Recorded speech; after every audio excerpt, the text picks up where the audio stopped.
Hello, English learners. Welcome back to another great podcast here at English Pod. My name is Marco. And I'm Erica.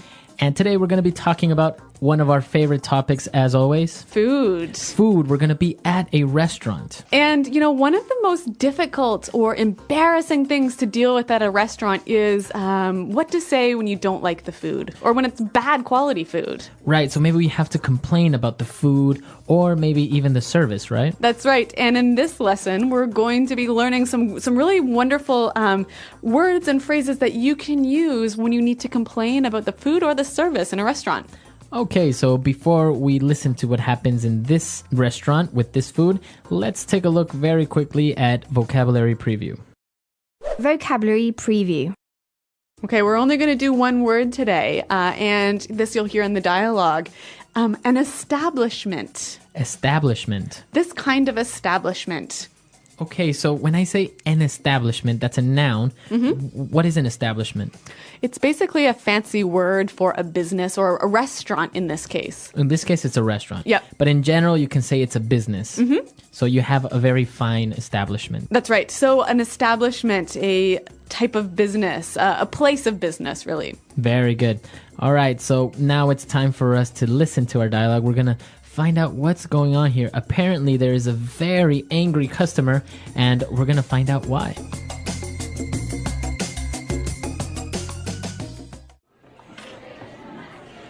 Excuse me, waiter. Yes, sir. What can I do for you? I've been sitting here for the past 20 minutes, and no one has offered me a glass of water, brought any bread to the table, and our appetizers haven't been served yet. In this kind of establishment, I'd expect much better service. I'm sorry, sir. I'll check on your order right away. Relax, honey. The place is busy tonight, and I've heard the food is amazing. Anyway. Here you are, sir. The foie gras for the lady and a mushroom soup for you. Waiter! I ordered a cream of mushroom soup with asparagus. The soup is obviously too runny, and it's over-seasoned. It's completely inedible.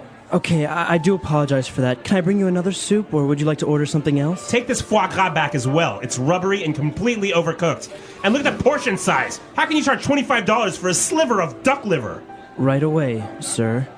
Honey, come on. The foie gras was fine. Why are you making such a big deal? Are you trying to get our meal comped again? What do you mean? We are paying for this, and I'm shelling out my hard-earned bucks. I expect value for money. Here you are, sir. I hope it is all right now. The chef has prepared it especially for you. Yes, fine.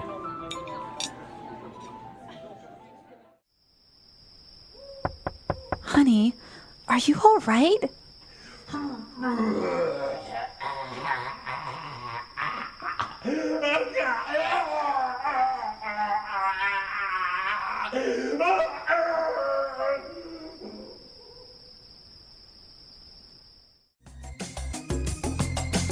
Well, I guess that's one lesson, hey? If you're in a restaurant, don't be too rude to the waiter. You never know what's going to happen. The waiter and the cook, right? Yeah, you don't want to offend that kitchen staff.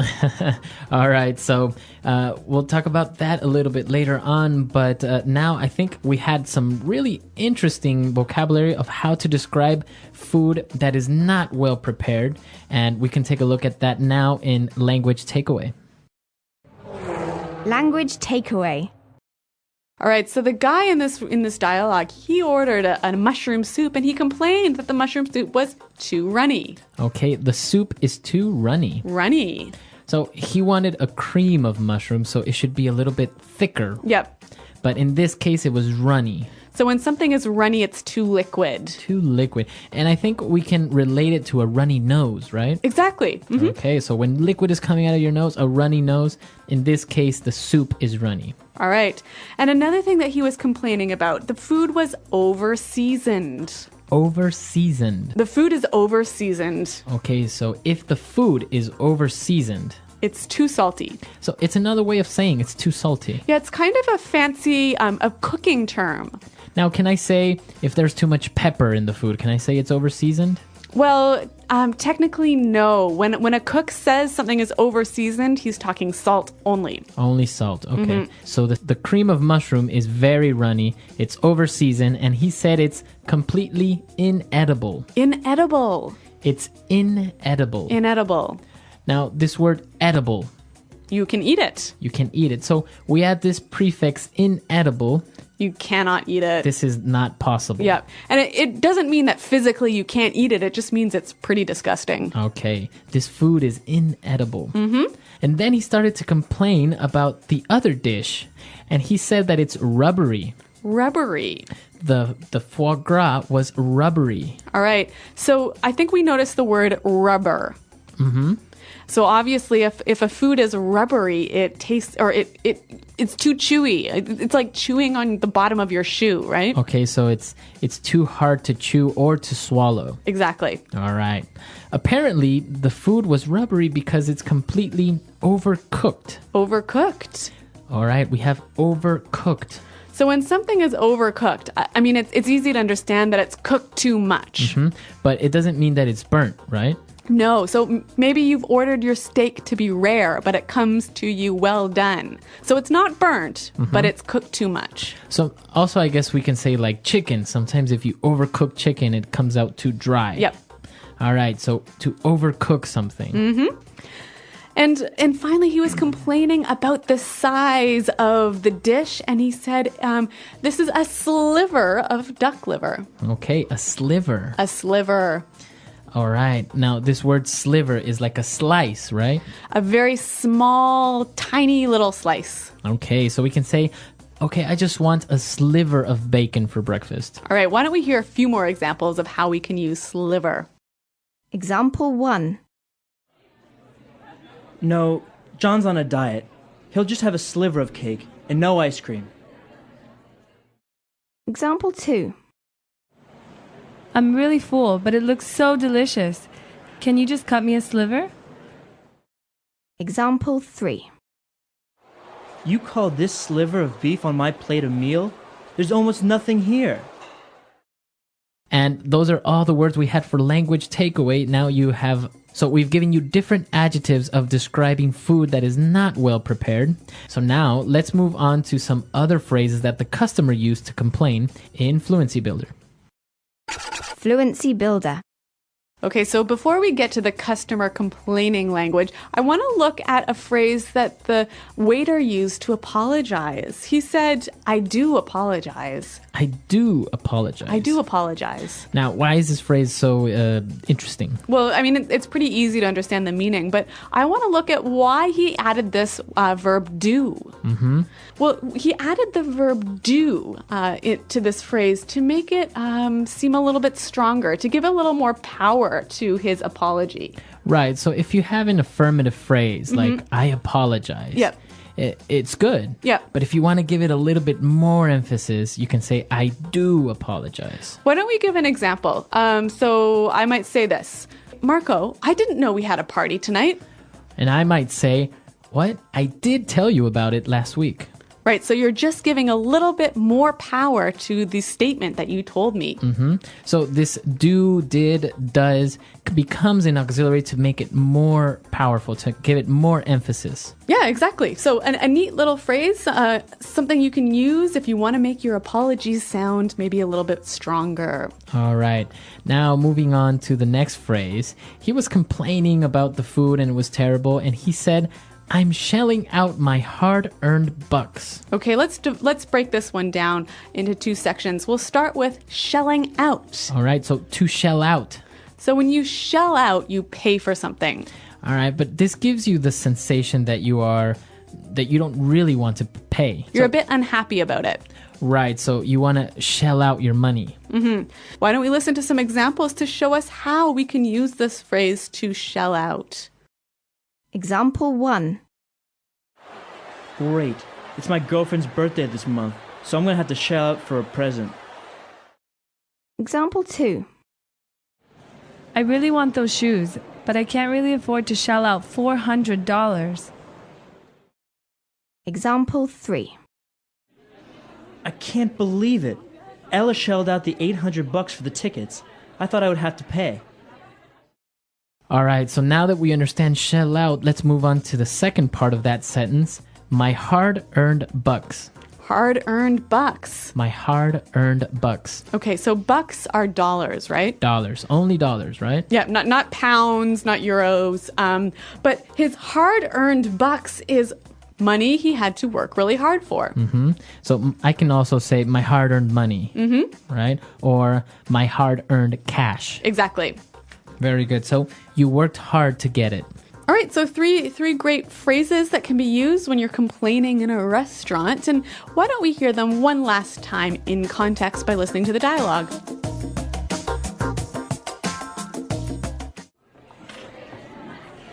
Excuse me, waiter. Yes, sir. What can I do for you? I've been sitting here for the past 20 minutes and no one has offered me a glass of water, brought any bread to the table, and our appetizers haven't been served yet. You know, in this kind of establishment, I'd expect much better service. I'm sorry, sir. I'll check on your order right away. Relax, honey. The place is busy tonight, and I've heard the food is amazing. Anyway, Here you are, sir. The foie gras for the lady and a mushroom soup for you. Waiter! I ordered a cream of mushroom soup with asparagus. The soup is obviously too runny and it's over-seasoned. It's completely inedible. Okay, I do apologize for that. Can I bring you another soup, or would you like to order something else? Take this foie gras back as well. It's rubbery and completely overcooked. And look at the portion size. How can you charge $25 for a sliver of duck liver? Right away, sir. honey, come on. The foie gras was fine. Why are you making such a big deal? Are you trying to get our meal comped again? What do you mean? We are paying for this, and I'm shelling out my hard-earned bucks. I expect value for money. Here you are, sir. I hope it is all right now. The chef has prepared it especially for you. Yes, fine.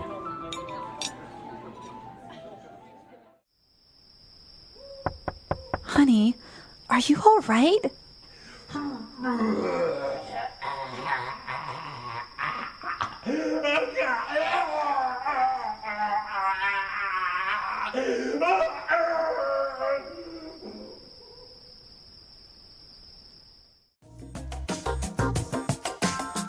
So complaining at a restaurant and actually sending food back is not uncommon in the US. Yeah, of course. If the food's bad, of course you're going to send it back.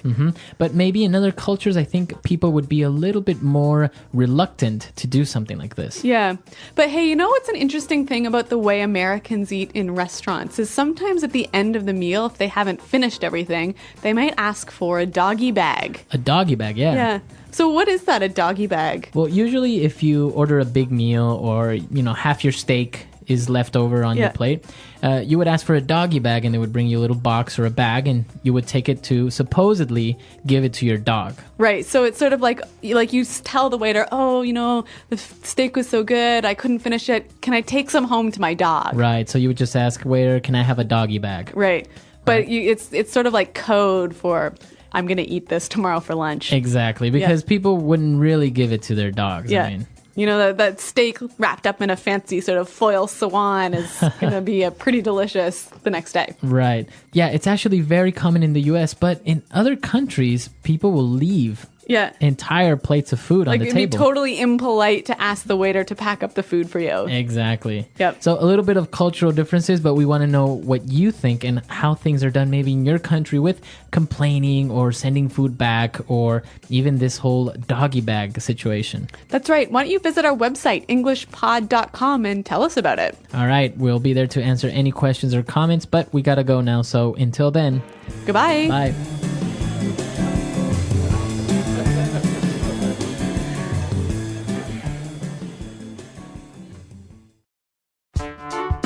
The English Pod audio review. Listen to the meaning, then say the vocabulary word. A bad second taste. A bad aftertaste. A strong, unpleasant taste that is opposite of sweet. Bitter. A strong, unpleasant smell. Rank. A rotten taste or smell. Rancid. Not appealing, not attractive or tasty. Unappealing.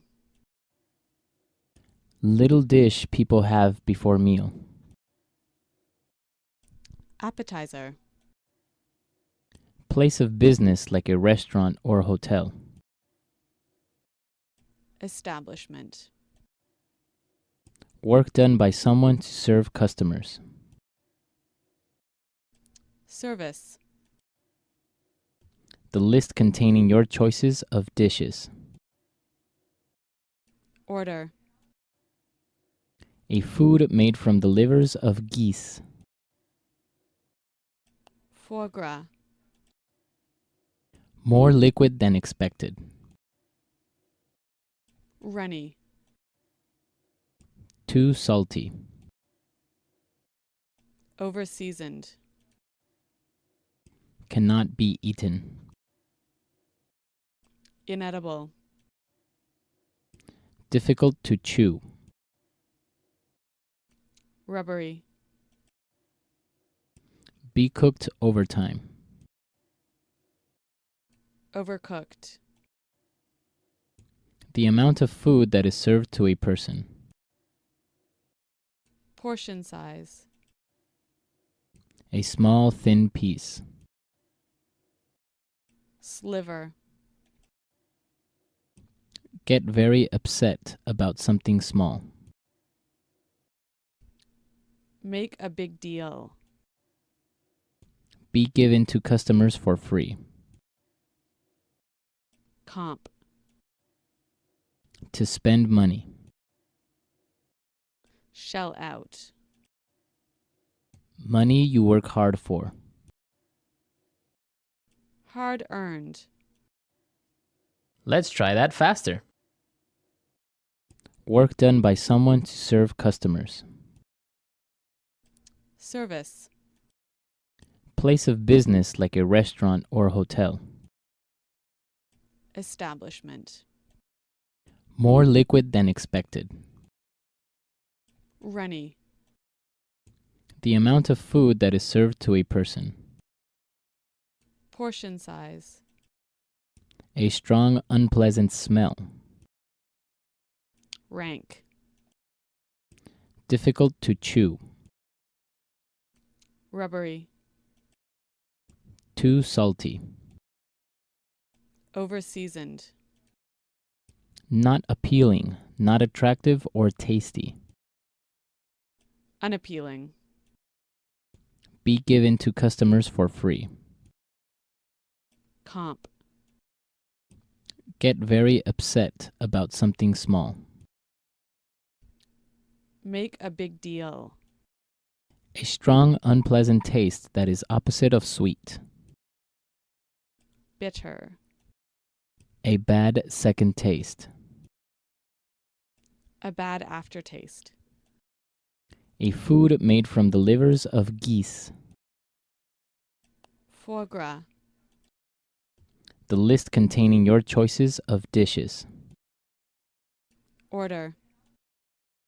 Be cooked over time. Overcooked. Cannot be eaten. Inedible. To spend money. Shell out. Money you work hard for. Hard earned. A rotten taste or smell. Rancid. A small, thin piece. Sliver. Little dish people have before meal. Appetizer. Now say the word and hear it in a sentence. Inedible.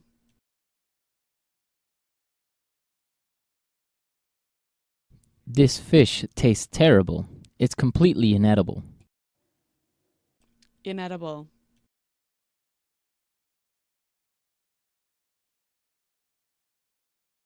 If you leave meat out of the refrigerator for too long, it will be inedible. Inedible.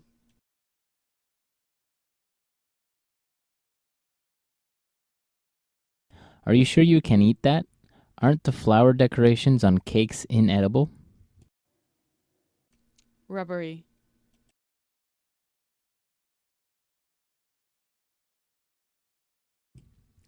This steak is so rubbery I can barely chew it. Rubbery.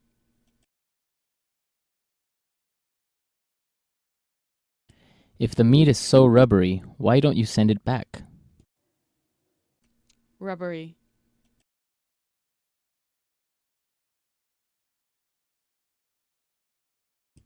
The foie gras is so rubbery, I bet it would bounce on the floor if I dropped it. Sliver.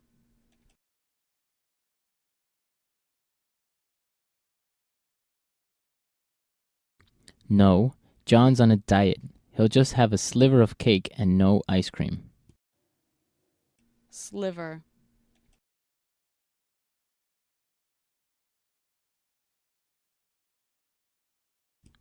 I'm really full, but it looks so delicious. Can you just cut me a sliver? Sliver.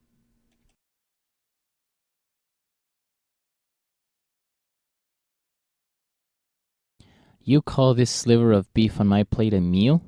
There's almost nothing here. Hard-earned.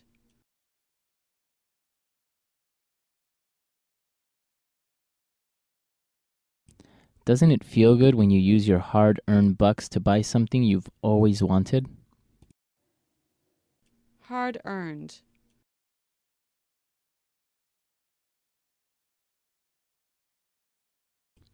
I refuse to spend my hard-earned bucks on someone who won't appreciate it. Hard-earned.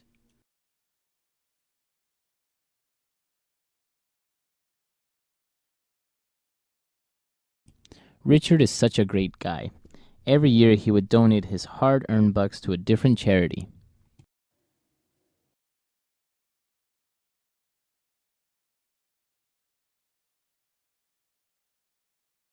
I can't believe I got a parking ticket yesterday. Now I'm going to have to shell out 75 bucks.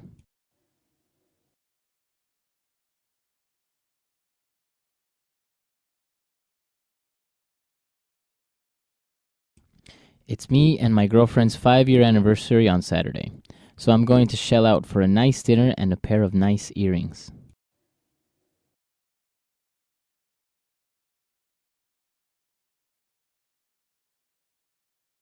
Tommy loved to party. Last night, he shelled out $300 buying people drinks.